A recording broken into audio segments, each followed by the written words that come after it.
Gave him enough opportunity to change his mind. Look at the Garden of Gethsemane. When he prayed, Jesus had the chance to change his mind. So much so that he prayed the Father, if the Father too would change his mind. But then he said, not my will, but your will. He submitted his will to the will of the Father.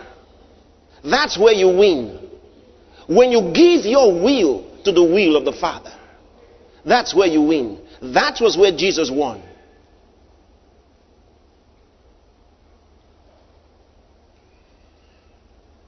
The biggest battle that Jesus faced was not with Satan. It was with himself. It was when God gave him the chance to change his mind.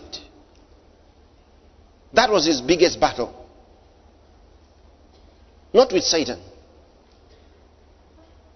With Satan, all he needed was to speak the word. But then in Gethsemane, the Bible says, sweat came out of his body like great drops of blood. The tension was high. This was the real, bona fide, personal temptation, where Satan was not required. It was a decision that he had to make to choose his own way or to choose the Father's way.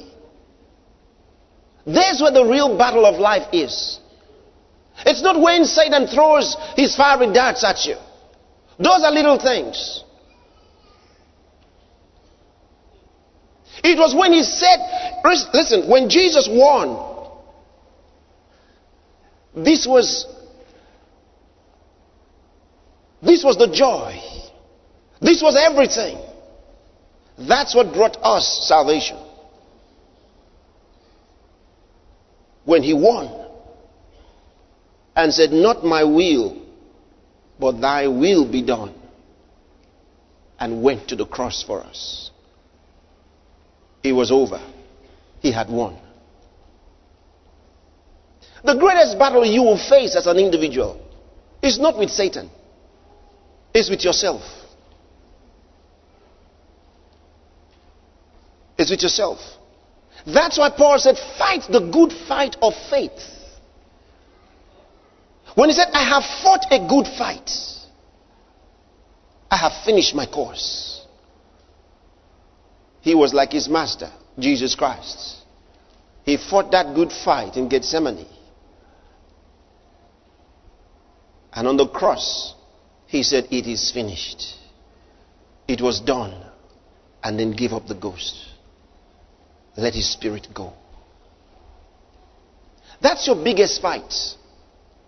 When you're called and circumstances try to get your attention, try to stop you, try to discourage you, the pressures of life, relatives trying to convince you, friends trying to dissuade you, and your own desires becoming a hindrance, getting in the way, the things you like, the things you want. All of those pressures mount their forces against you.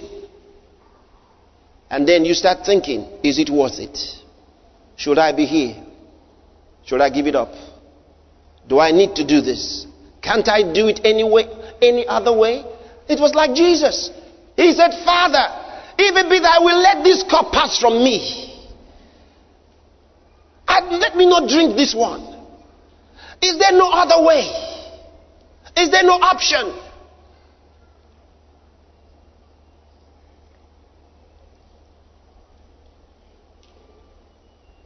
The hour when you're looking for options, when there's a temptation to want to get the same thing in another way, well, I can still achieve it. I didn't say I wouldn't answer the call of God, but I can be better qualified if I went through this way. I can achieve it better if I went through this way. I can. Look at Moses. He would have rather remained in Egypt and try to do it skillfully. Moses found out that he was supposed to be the deliverer of Israel years before he fled from Egypt. He knew already, but he remained in Egypt, thinking of the best way. He killed an Egyptian. He settled a quarrel between two Jews. And somebody said, "Were you not the one that killed the Egyptian yesterday?" He knew Pharaoh would find out about it and kill him. He escaped. And spent 40 years. He was 40 years old when he fled Egypt.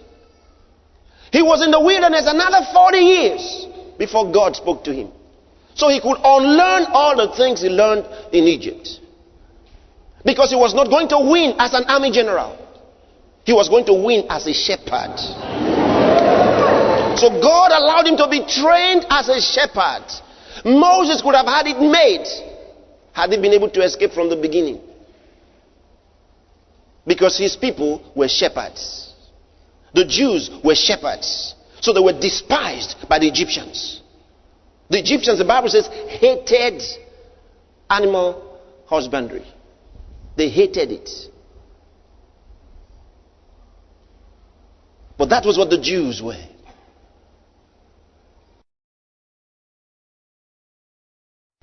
Moses had become an army general, close in line to the throne. Maybe somebody told him, "Don't worry, when you win, you become Pharaoh, and then you can set the people free. Just be quiet, you become Pharaoh."